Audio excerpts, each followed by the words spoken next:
मैंने महसूस किया कि थंगचिन की पहाड़ियां जितनी खूबसूरत हैं उतनी ही डरावनी भी हैं। कदम कदम पर तबाही और बर्बादी और हिंसा के निशान थे। डरे सहमे लोग थे, मरने मारने के लिए तैयार।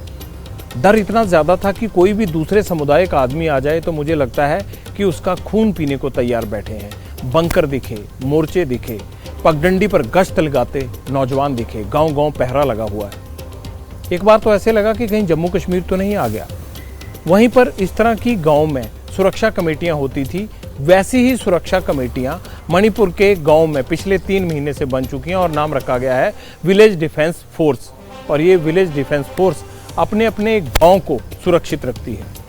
ये वो सच था जिसे देखकर लगा कि ये तो एक आज़ादी के अंदर भी गुलामी की जिंदगी है, कैद की जिंदगी है। आपको भी ये जिंदगी देखना बहुत जरूरी है।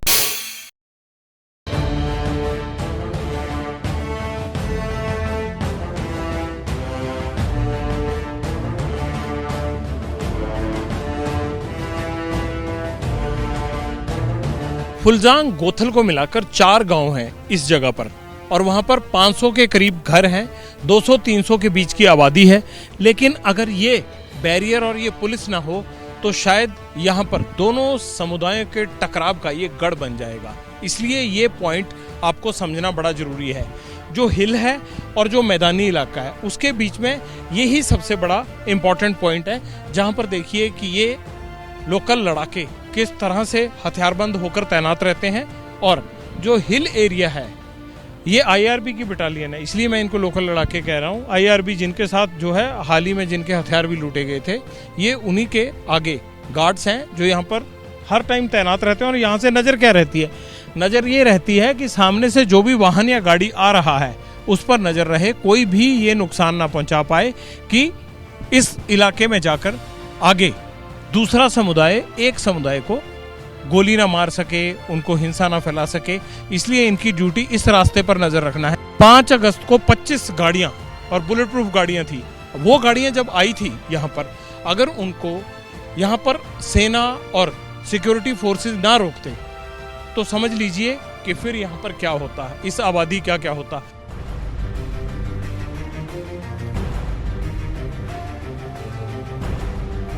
फुलजांग विलेज में एक बहुत ही रॉयल और लॉयल परिवार भी है। लेकिन शायद ये जो तस्वीर आप घर की देख रहे हैं ना, ये घर ना बचता।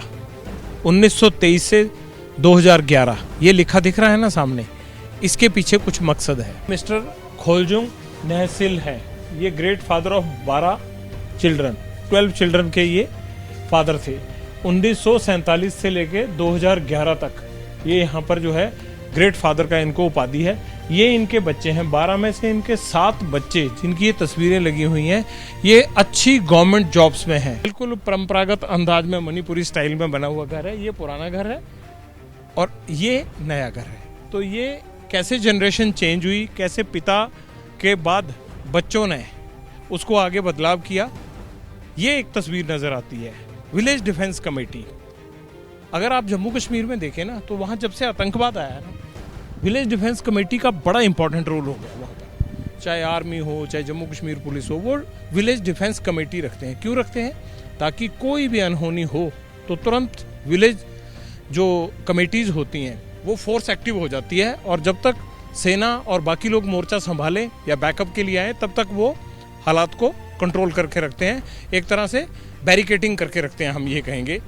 तो यहाँ भी वही हो गया है। 3 मई की हिंसा के बाद मणिपुर में भी विलेज डिफेंस फोर्सेस एक्टिव हो गई हैं और रात के समय इनको हर चीज़ पर नज़र रखनी होती है, क्योंकि जब तक सेना असम राइफल यहाँ तक पहुँचती है तब तक ये लोग मोर्चा संभाल कर रखते हैं। 3 मई की हिंसा के बाद आपकी ज़िंदगी में क्या चेंज आया, क्या बदलाव आया?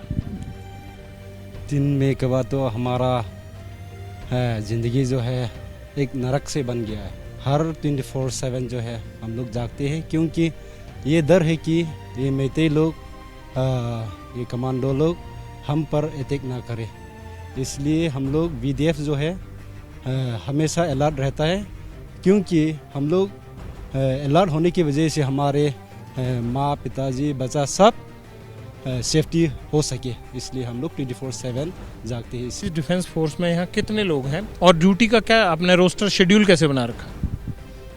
हमारे VDF जो है ऐसे बनते हैं, हर गांव में जवान 20 से 30 लोग, जो पढ़े हो अनपढ़ हो, जो सब अपना बच्चा घर सब बचाने के लिए एक वॉलेंटियर के लिए मैं भी उसमें भाग लेगा भर के, जो वॉलेंटियर है जो है हम लोग उसमें शामिल किया है। हमारे VDF जो है उतना सोफिस्टिकेटेड वेपन नहीं है, हथियार भी उतना नहीं है, सिर्फ सिंगल बैरल 1 2 3 4 लेकर के ही होता है। लेकिन हुआ क्या था 5 अगस्त को यहाँ पे? 5 अगस्त को कमांडो लोग और मैटे लोग। कमांडो लोग किसको बोल रहे हो आप? पुलिस के कमांडो? पुलिस मणिपुर गवर्नमेंट का सर्वेंट पुलिस है ना, वो कमांडो। तो वो लोग 5 तारीख को हम लोग को ये फोरजांग एरिया जो है अटैक के लिए आया था, लेकिन हमारा सेना ने, असम राइफल आर्मी ने उनको रुकाया। तो उन रुकवाने से उन लोग ने रुकाया तो रुकाया, लेकिन फिर भी उन लोग ने मोटर से हम लोग को ऐसे फायर किया, हम लोग के लिए एकदम जीना मुश्किल हो गया। तो उसका इफेक्ट कॉन्सिक्वेंसेस जो है, घर जल रहा है, मोटर भी अभी एक सबूत है, 100 से ज़्यादा मोटर छोड़ दिया हम लोग के ऊपर। आपके पास भी मोटार है?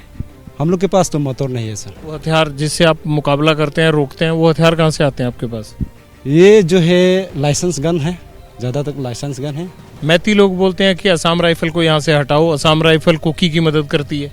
मैते लोग जो कुछ भी बक देते हैं सर, वो बिल्कुल झूठ है, क्योंकि ग्राउंड रियलिटी जो है ऐसा है कि हम लोग असम राइफल ने क्या किया है, हम लोग एक भी गोली फ्री में ब्लैंक में फायर नहीं करेगा, उन लोग को प्रोवोक नहीं करेगा, लेकिन हमेशा उन लोग प्रोवोक करता है। और अटैकिंग के लिए हमारा इंटेलिजेंस से भी सोर्स आता है, उन लोग को बार बार अटैक के लिए आता है, लेकिन सब हमारा सेना ने उनको शांत किया। मान लो कि असम राइफल्स को यहाँ से हटा दिया जाए आपके गांव से, फिर क्या होगा? ऐसा असम राइफल और आर्मी हटा दिया तो हम लोग ये घर भर छोड़ के जंगल भाग जाना पड़ेगा सर। कहाँ भागोगे? जगह कहाँ रहोगे? कहाँ?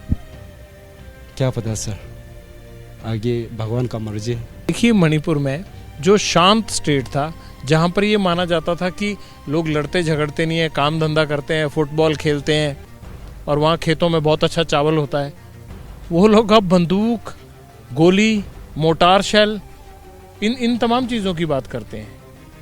इस तरह की हिंसा हो रही है यहाँ पे। अब आपको समझ आ रहा होगा कि गांव में हालात क्या हैं, लेकिन सफर यहीं खत्म नहीं हो रहा है। मैं ऊपर की पहाड़ी तक जाऊंगा। जैसे ही घड़ी का काटा दोपहर 2:30 पे आए, बबीता जी का दिल सास बहू साजिश के लिए मचल जाए। और ये है इनकी बहू, पूरे दिन ऑफिस की टेंशन हो जाए गॉन जब ये करें अपना फेवरेट शो फ्री टाइम पे ऑन। इनकी तरह आप भी देखिए अपना फेवरेट शो अपने टाइम पर और डाउनलोड कीजिए ABP लाइव ऐप अपने स्मार्ट टीवी पर।